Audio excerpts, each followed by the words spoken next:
Hello and welcome to scrapbookingstation.com. In this video we'll be putting together these birthday easel cards. So I've got a tree and also a flower. And the great thing about these is they got dimension when they're flat. You've got space on the inside to write your message, but then they can be propped up to make a really nice display. So a lot of wow factor. As always, I'm going to put the camera over my shoulder for those folks starting from scratch. We'll go through all the elements that you need to create them, and then about 5 minutes in, my card kit people join me for the paper folding techniques for each of these and also the assembly. Let's run through the basic elements that are the same for both cards. So you're going to need a 4 1/4 by 11 inch solid piece of cardstock. Then you score it at 5 1/2 and 2 3/4, and that's your easel base. Now I've also stamped a little salutation in the coordinating ink color. For the first panel, you're going to want a piece of metallic cardstock weight paper, and this is the brushed silver at 4 by 4 1/4.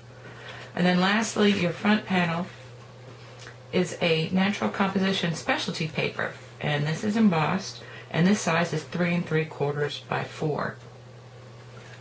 Now for your inside, you're going to want something that's going to be propped up on dimensionals. So I've just heat embossed my birthday wishes onto a piece of pattern paper and then matted it with the silver. And then also on all my panels, I am going to use this ticket corner punch once we get through inking.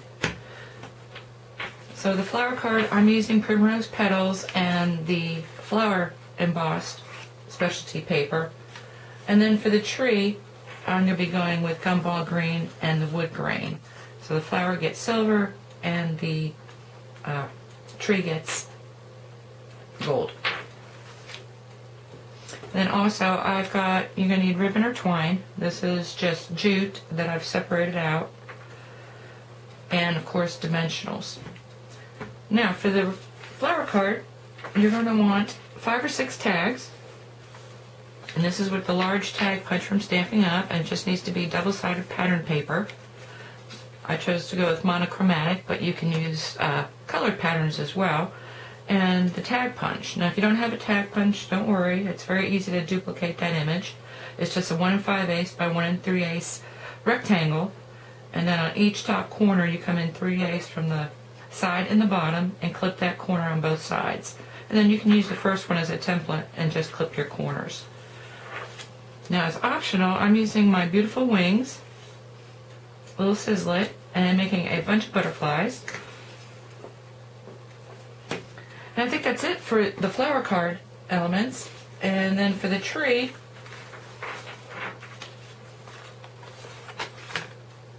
you're going to need a couple of double-sided pattern paper squares. So the first one you're going to want to be 2 2.5 inch square, and then a 3 inch square, and then a 3 1/2 inch square. Now totally optional is a strip. I put this through my wood grain and dry embossing folder, so that's going to be for your trunk. And then I've got a bunch of little squares, starting at a 1/2 inch and then going up a 1/4 inch, and I've got 3 of those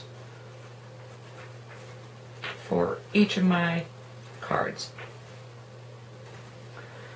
So I'm going to leave you with this photograph, and we're going to ink up our specialty paper. So get your specialty paper, trim to size, and your ink and a dauber, and just come in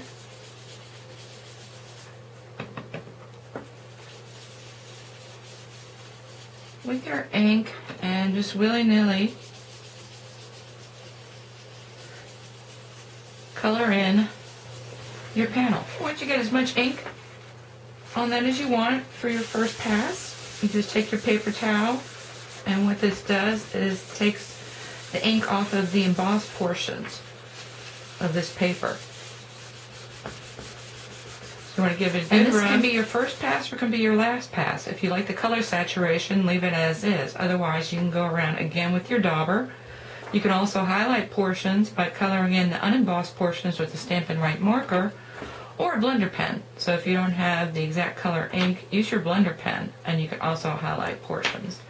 Now I'm going to go around and tick a corner everything and get my card kit ready so that those people can join us for the paper folding and the assembly. I'll be back in a second. Okay, I'm back, and now let's separate for my card kit people the different materials. So if you've got the one of each kit, pretty simple. The red and silver all goes together, and the green and gold, so separate that out. Now if you've got the kit that's got two of each, let's start with the tree. So you've got this, you want to pull one of each. First off, you've got these niblets, put those aside for a little bit, and the trunk. You won't need that until later. But you want to take each one of the panel, one panel, a salutation, a gold, and a base. And that's for one card. And then you take the second of each of those and put those aside for now. Now you've got these large squares. You've got two of each size, so you just want to pick one of each size and put that aside. And that's your tree kit. Flower kit's a little more complicated. Once again, your embossed piece, your metallic piece, one each of the salutations and a base. Niblets, again, go off to the side, so you're left with one of each. Now on your tags, you've got really 6 of each. So you want to separate them out and turn them so that their same pattern is facing you. Really, if you flip them over, what you end up is with something like this.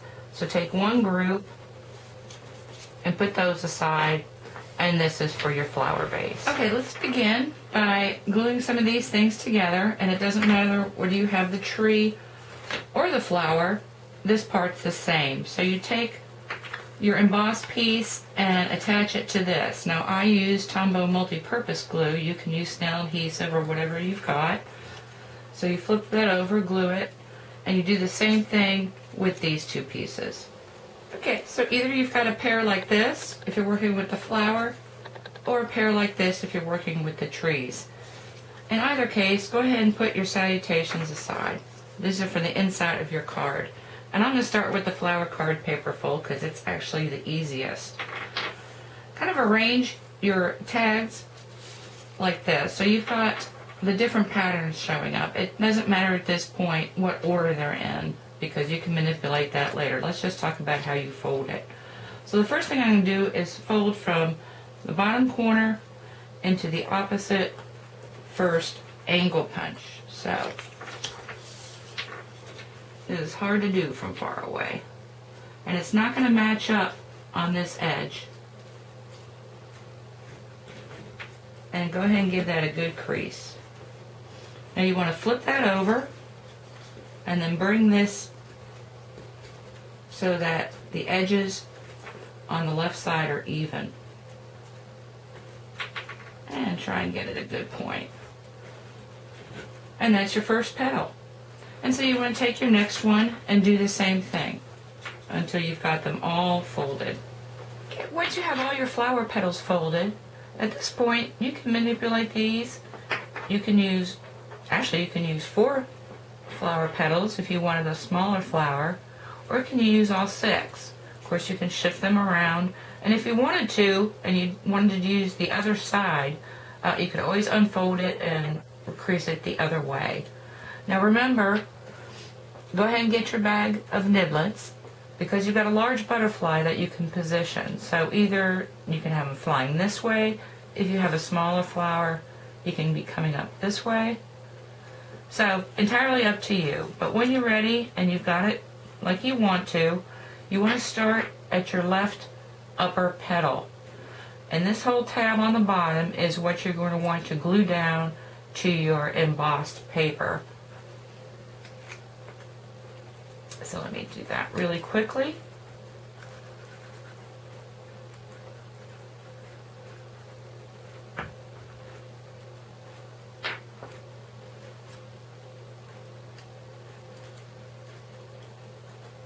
So I'm going to start my flower here. Now, the subsequent petals, you just want to overlap a little bit. So I've got this edge here. When I put this one down, I want it to come up so that there's no gap. And then you just continue around. Okay, so I have all my flower petals down. And you could actually, if you don't like the dimension, you could put some glue there as well, kind of towards the center, and it'll make it a little bit flatter. Now I like it popped up, and actually after this is done, you stick it under a heavy book and it'll flatten out perfectly. Now before you put your butterflies on, these came out of the niblets bag, and you've got plenty of butterflies. And I've got the embossed butterflies, but I also gave you the wax paper that I used to get them out of that little sizzlet. So you can use those to layer as well. But what I wanted to say is before you position it, you want to decide whether you're going to use any of this twine across the front and position it appropriately. Now I'm going to want to wrap this around a couple times with my knot ending up right there. And you've got, like I said, there is so much twine that I gave you that you can do this. You can wrap it around once and then attach a bow, or you can just do what I'm doing and knot it. But you want to do that before you put this onto your base card. Okay, for the tree, you want to arrange your card kind of how you want it to show up on the front as far as patterns. So I would go with a light, dark, light, dark, light, dark pattern. So I'm going to put these aside a little bit. This is a little more complicated, so it's easier to see using this, with this being my outside and the plain white being the inside. So the first thing you want to do is fold it in half so that the inside is facing you, and give it a good crease. Open it up, and now you want to make an X, so you go corner to corner. Now if you're doing this fold for the first time, it's always easiest to start with the biggest square. And now I'm going to go corner to corner again, because again I'm making an X.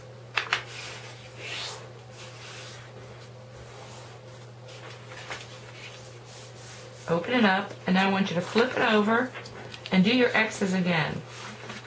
Because it's easier when you're putting this together if your X folds go each way. Okay, you should have the inside of your pattern facing you, and now what you're going to do is take this horizontal fold, two corners, and this should be easy because you've got these folds to kind of keep things in place, and bring them together in the center, and then just go ahead and pare down. Now this should meet here, and let me go ahead and lift that up so you've got something like this. Hold that down. And now what you're going to want to do is take your diagonal fold corner, and you're following this middle line that's created in here, and you want to push that to the inside so that this line meets that line. So you want to come up into the corner a little bit, and again you double crease that fold, so, and then give that a good fold. And so now you've got something like this. So I'm going to hold this down, and like I said, this is a lot easier with a big square. I'm going to repeat this with my largest, is it a 3.5 inch square? So you want to go ahead and crease that down, and you're trying to have these meet. Now it doesn't have to be totally exact, but if you're doing it right, these little corners are going to meet on the edges. And now you've got something like this, so you still got a cone in the center, and you're going to want to squish this down and just have it flat. If you don't want to go this way, you want to have it flat centered.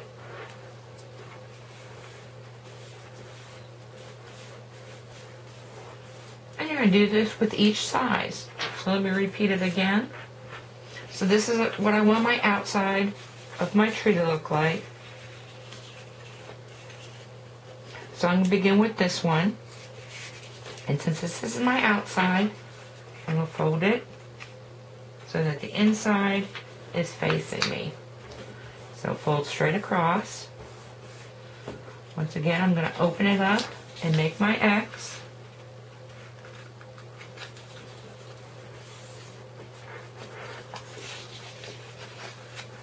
Corner to corner.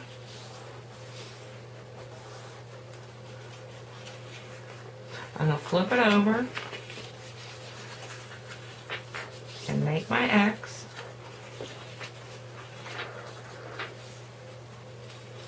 So now again I have my inside facing, so I'm going to bring in the horizontal fold into the center.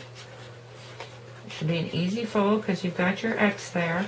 I'm going to position my finger, holding that down. I want to bring these corners inside, going all the way up to the point so that center line meets, or very close. You got to make sure that fold is good. I'm going to do the same thing. I'm going to flip it over just because it's easier for me to fold it in from the point. Have those two meet up, actually this way, and you can see where this is getting a little tougher. So I'm going to open that up.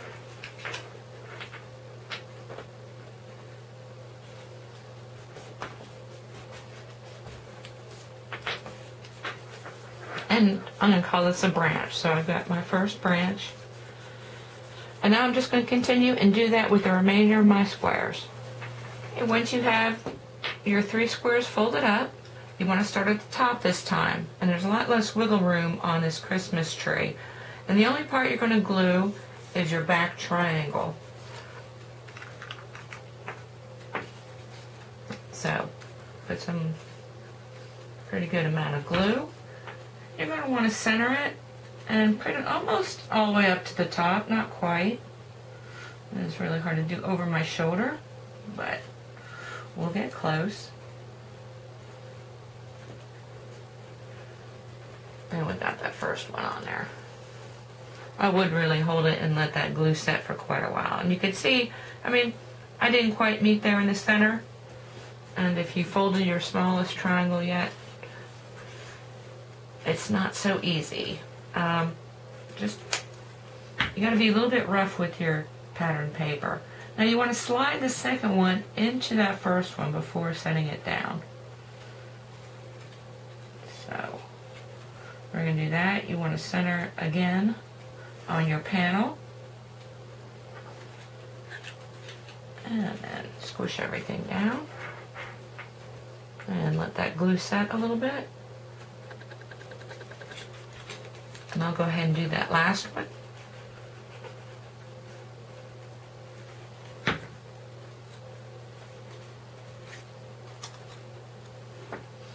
And slide it in there a little bit. And make sure it's square. Hold that down. Now this card, especially after you've got it all put together, I would open it up and then put this under a very heavy book and let it sit. And actually it flattens out pretty nicely.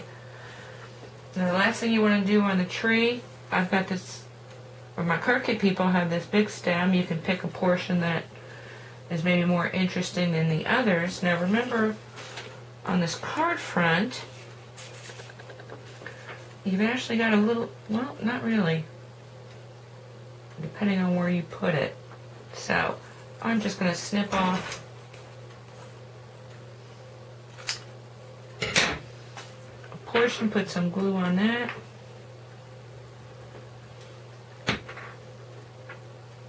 And you do want that to tuck under that last branch, but I'm just going to go ahead and bring it a little bit short of that front panel. Okay, now you've got this, or you have this. Either way, this next step is the same for both cards.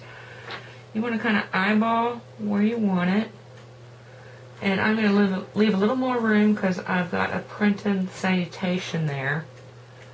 So the way I go about doing this is you've got this fold here, and that's as far as you want the glue to go. So I'm going to come right along that edge.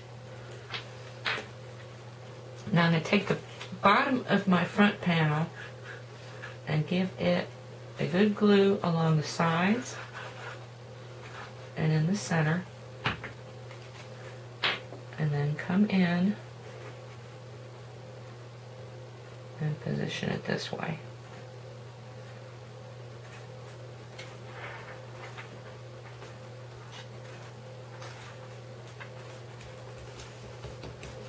Okay, I'm going to do the same thing with the flower front panel and then be back and we'll start working on the interior. Now the last step on both cards is to get this inside sentiment inside the card, and you want to position it so that when you prop up your easel, and I'm sorry about the shadows, it's about 3/8 of an inch up off the bottom.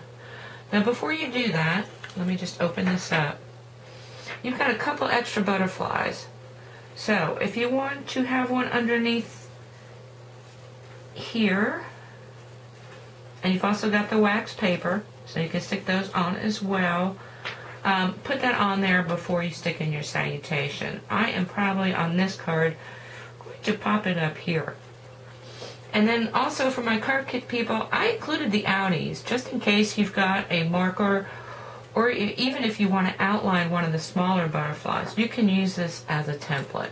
But anyway, back to the drawing board. So what you need now are 2 of your dimensionals, and you just want to stick that on either end. And this is what's going to prop up your easel. So once again, about 1/2 inch and centered. And this is not precise, so you've got a little bit of lift here. Again, I'm going to go ahead and do that before it's closed. And let me try and get in the light a little bit. But that's the open card, and this is the closed card. Now for the folks with the trees, what you have are these little squares. And so before you do anything, what I want you to do, again I've got shadows, is go corner to corner, and I don't measure. It doesn't have to be precise. And this is where you can make little one-dimensional trees for your inside if you choose. And so you cut these corners, and then you've got 3 sizes of triangles. And again, you want to decide, you know, light, dark, dark, light, dark. And also whether you want it to fit under your tag. So this guy is actually going to be under there a little bit. So I'm going to move that up. Once again, put 2 dimensionals on either end. I want to position this salutation the same general area. So see a little bit of that dot, so I'm going to move it down a little bit. And I'm talking about the dot on my tree. So I got that in there. Now I forgot to consider wrapping twine around my card front, so keep that in mind. Now what I love about this jute is that if you wanted to, you could actually brush this out, and it gets to be really fine. So you can tuck, since you've got height here anyway, I don't usually put height on the inside of my card, you can tuck that in there and glue it, or you could have added it to the front somewhere, maybe to the side, maybe something like that, or both. So anyway, I'll just leave that off for now. And I should have said, what's a good idea is to go ahead and give your base card creases a good fold. And that's that. And let me look. So really nice, either way you go, and if you do one of each, really cool. I think anyone who gets this would be pretty amazed. Okay, well, thank you for watching. This card kit is available on Etsy. Again, it's available 2 flowers, or 2 trees, or 1 of each. So, enjoy.